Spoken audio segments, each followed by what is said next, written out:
ప్రేక్షకులందరూ నమస్కారం.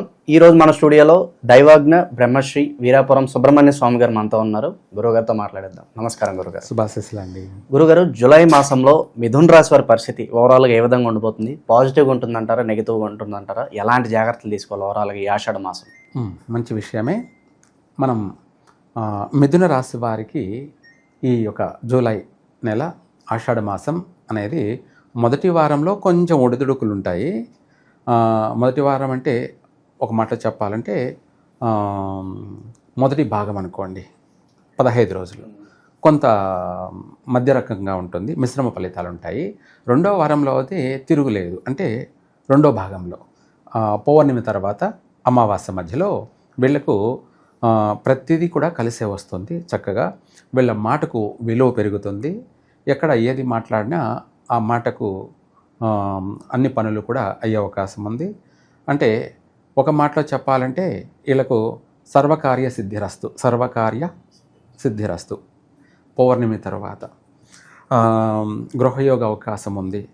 అందులో మూడం కూడా అయిపోతుంది కాబట్టి గృహయోగ అవకాశాలు ఉన్నాయి. వాహన సౌఖ్యం ఉంది. అలాగే మంచి వ్యాపార అభివృద్ధి జరిగే అవకాశం ఉంది. లేదంటే నూతన వ్యాపారాలు ప్రారంభం చేసే అవకాశాలు ఉన్నాయి. అలాగే ఒకవేళ విదేశాలకు వెళ్ళాలి అనే ప్రయత్నం చేసుకునే వాళ్ళు ఆషాఢ మాసంలో జూలై నెలలో పౌర్ణమి తర్వాత, అంటే ఆషాఢ పౌర్ణమి తర్వాత అమావాస్య మధ్యలో ప్రయాణాన్ని కొనసాగించవచ్చు. అంటే తిరుగు ఉండదన్నమాట. పోయిన పని దిగ్విజయంగా వాళ్ళు అక్కడ స్థిరపడడం కానీ, అక్కడ బాగా వాళ్ళు మనశ్శాంతిగా ప్రశాంతంగా పోయిన పని చేసుకొని సాధించుకొని రావడం కానీ, లేదా అక్కడే స్థిరపడే అవకాశాలు కూడా ఉంటాయి. ఈ మిథున రాశి వారికి అన్ని రంగాల వారికి కూడా పర్వాలేదు. అయితే మొదటి భాగంలో అంటే రేపు మనకి అమావాస్య నుంచి పౌర్ణమి వరకు మిశ్రమ ఫలితాలు. ఆరోగ్యపరంగా ఎలా ఉంటుంది గురుగారు? ఆరోగ్యపరమైనటువంటి విషయాల్లోకి వచ్చేటప్పటికి ఈ మిథున రాశి వారికి కాస్త నరాల యొక్క సమస్యలు ఉంటాయి. నరాలకు సంబంధించినటువంటి నరాలు అంటే అన్నిటికి సంబంధించి నరాలే ప్రధానం. వాటి వల్ల ఏంటంటే బ్రెయిన్కి సంబంధించి కానీ, కాళ్ళు చేతులకు సంబంధించి కానీ, వీటికి సంబంధించి కాస్త మొదటి భాగంలో మాత్రమే ఏదైనా ఇబ్బందులు వచ్చే అవకాశం ఉంది. తర్వాత అది సమస్య పోతుంది కాస్త. ఈ నరాలకు సంబంధించిన విషయాల్లో కాస్త జాగ్రత్త ఉండడం మంచిది. ఇంకా చెప్పాలంటే వీటి గురించి ఏ సమస్య లేకుండా ఉండడానికి కుంకుమ పువ్వుని రాత్రి పనుకునేటప్పుడు, రాత్రి వేళ వేడి నీళ్ళల్లో కొంచెం కుంకుమ పువ్వు వేసుకొని తాగి పనుకున్నట్టయితే వీళ్ళకు ఆ రాత్రి అంతా కూడా ఆరోగ్యపరంగా రక్తం అనేది శుభ్రత కావడం వల్ల ఎటువంటి అనారోగ్య సమస్యలు ఉండవు. చక్కగా బాగుంటుంది, కలిసి వస్తుంది కూడాను. ఇంకా దాంతోపాటు ఈ మిథున రాశి వాళ్ళు ఈ ప్రథమార్థంలో మొదటి భాగంలో వీలైనంత వరకు లక్ష్మీదేవిని 108 మందార పూలతోటి మంగళవారం కానీ, ఆదివారం కానీ, లేదా శుక్రవారం కానీ ఈ 3 రోజుల్లో 108 పూలతోటి అమ్మవారికి, లక్ష్మీదేవికి అష్టోత్తరం చేసుకోవడం, వాళ్ళే స్వయంగా చేసుకోవడం కానీ, లేదంటే గుడికి వెళ్ళి మందార పూలతో 108 పూలతో అష్టోత్తరం జరిపించడం కానీ చేసినట్టయితే తిరుగులేదు. అన్నింటా విజయమే, సక్సెస్ అవుతారు. ఏ పని అయితే చేయాలి అనుకుంటున్నారో ఆ పని ఆటంకం లేకుండా దిగ్విజయంగా సంపూర్ణంగా నెరవేరుతుంది. ఓకే, కొత్త వ్యక్తులు ఎవరైనా పరిచయం అయితే వాళ్ళతో వీళ్ళ నెట్వర్క్ కానీ, సర్కిల్ కానీ ఎలా ఉండాలి గురుగారు? అందులో కాస్త ఆచితూచి ఆలోచించి చేయాలి. తర్వాత ఇంకా చెప్పాలి అంటే మిథున రాశి వాళ్ళు ధనుసు రాశి వాళ్ళతోటి, ఈ మిథున రాశి వాళ్ళు కూడా ధనుసు రాశి వాళ్ళతో ఎటువంటి పార్ట్నర్షిప్ పనికిరాదు. అంటే కొత్త పరిచయ వ్యక్తులు కావచ్చు, ధనుసు రాశి వాళ్ళని వీళ్ళకు కలిసి రాదు, నమ్మవద్దు.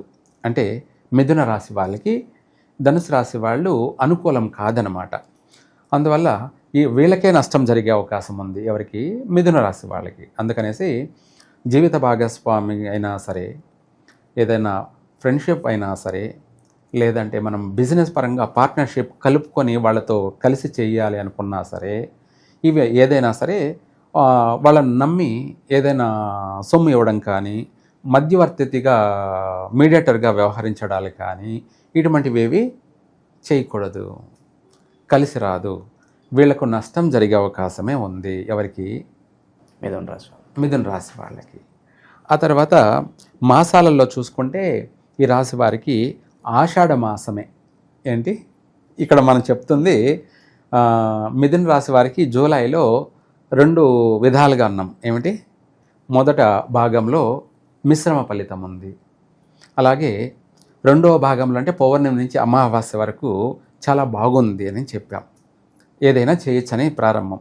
అంటే గ్రహస్థితి రీత్యా చాలా బాగుంది రెండో భాగంలో. ఇక్కడ మనం ఇంకొక ట్విస్ట్ ఏమైందంటే, మిథున రాశి వాళ్ళు ఇంపార్టెంట్ పనులు, ముఖ్యమైనటువంటి పనులు ఆషాఢ మాసంలో చేయకూడదు. అంటే ఈ ఆషాఢ మాసమే కాదు, ప్రతి సంవత్సరంలో ఆషాఢ మాసం ఇంపార్టెంట్ పనులు చేయకూడదు, పర్సనల్గా కలిసి రాదు. ఇక్కడ 2 మనమే చెప్పాం. ఏమని? అర్థమైందా మీకు? అంటే మామూలుగా మాసవారి ఫలితాల రీత్యా చూసుకుంటేనేమో గ్రహస్థితులు అనుకూలంగా ఉండడం వల్ల పౌర్ణమి తర్వాత అన్ని విధాల కలిసే వస్తుంది, బాగానే ఉంది. అది మాసవారి ఫలితాల్లో గ్రహస్థితులను బట్టి. మొదటి భాగంలోనేమో మిశ్రమ ఫలితాలు, అనుకూలత లేదు, గ్రహాలు అనుకూలత లేదు కాబట్టి. ఇది మామూలుగా ఈ మాసం విషయం. అలా కాకుండా ఎవరి ఇయర్ ప్రతి సంవత్సరంలో కూడా మిథున రాశి వాళ్ళు ఆషాఢ మాసం అంటే జూలై నెలలో ఇంపార్టెంట్ పనులు చేయకూడదు, కలిసి రాదు. అంటే ఇప్పుడు ఒక కారు కొనడమో బైక్ కొనడమో చేస్తారనుకున్నాం, అది తీసుకోకపోవడం మంచిది. ఎందుకంటే కలిసి వచ్చే అవకాశాలు ఉండవు, అనుకూలత లేదు. విదేశాలకు వెళ్ళాలనుకున్న వాళ్ళు కూడా నన్ను అడిగితే వీలైనంత వరకు ఆషాఢ మాసంలో వెళ్ళకపోవడం మంచిది. శ్రావణ మాసంలో వెళ్ళండి, అంటే వచ్చే మాసంలో వెళ్ళండి. అంటే మొదటిసారిగా వెళ్ళేవాళ్ళు అట్లా వెళ్ళినట్టయితే వాళ్ళకు అక్కడ కూడా ఆటంకాలు ఎదురయ్యే అవకాశం ఉంది. కాబట్టి ఓవరాల్గా ఇంపార్టెంట్ పనులు ఆషాఢ మాసంలో చెయ్యొద్దు. చిన్న చిన్న కార్యక్రమాలు అయితే చేసుకోవచ్చు. కాబట్టి అందుకనేసి ఏది చేయాలి ఏది చేయకూడదు అని మనము మన జీవితానికి బాగుపడే విషయం అంటావా, అప్పుడు దాన్ని పోస్ట్ పోన్ శ్రావణ మాసంలో చేసుకోవడం అన్ని విధాల శుభప్రదం. ఇక అవకాశాలు గుర్తింపు పరంగా ఎలా ఉంటుంది? మాకంటూ మమ్మల్ని నలుగురు గుర్తించాలి, కొత్త కొత్త అవకాశాలు మమ్మల్ని ఎత్తుక్కుంటూ రావాలి అనుకున్న వాళ్ళకి ఎలా ఉంటుంది ఈ మాసం? ఈ మాసంలో మీరు అన్నట్టుగా ఆ గుర్తింపు అనేది ఉంటుంది. అది ఎప్పుడు అంటే పౌర్ణమి అయిపోయినాక అమావాస్య మధ్యలో 15 రోజుల్లో వీళ్లకు మంచి మంచి అనుకూలమైనటువంటి బ్లెస్సింగ్స్, అంటే అందరూ పొగడతలు, చేసే చోట గుర్తింపు, అంటే జాబ్ చేస్తున్న చోట చుట్టుపక్కల వాళ్ళతో కానీ అధికారులతో కానీ గుర్తింపు అన్నీ కూడా వీళ్ళకు లభిస్తాయి. కాస్త మనశ్శాంతి, ప్రశాంతత, సంతోషం అనేది వీళ్ళకు కలుగుతుంది. ముందుగా చెప్పాలంటే మనిషికి ఆనందమే జీవితం.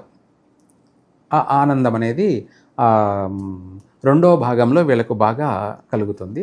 అయితే ఈ ఒడిదుడుకులన్నింటినీ కూడా పరిష్కారం చేసుకోవడానికి ఈ మిథున రాశి వాళ్ళు వీలైనంత వరకు కూడా గణపతిని, మనకు ఇక్కడ అభయ గణపతి అంటే రెండు విధాలు ఉంటుంది. గణపతి తొండం వచ్చేసి ఎడం వైపుకు తొండం ఉంటుంది, కుడి చెయ్యి ఆశీర్వచనంలో ఉంటుంది. అంటే ఆయన అభయ గణపతి అంటారు. ఆయనని ఏమంటారు?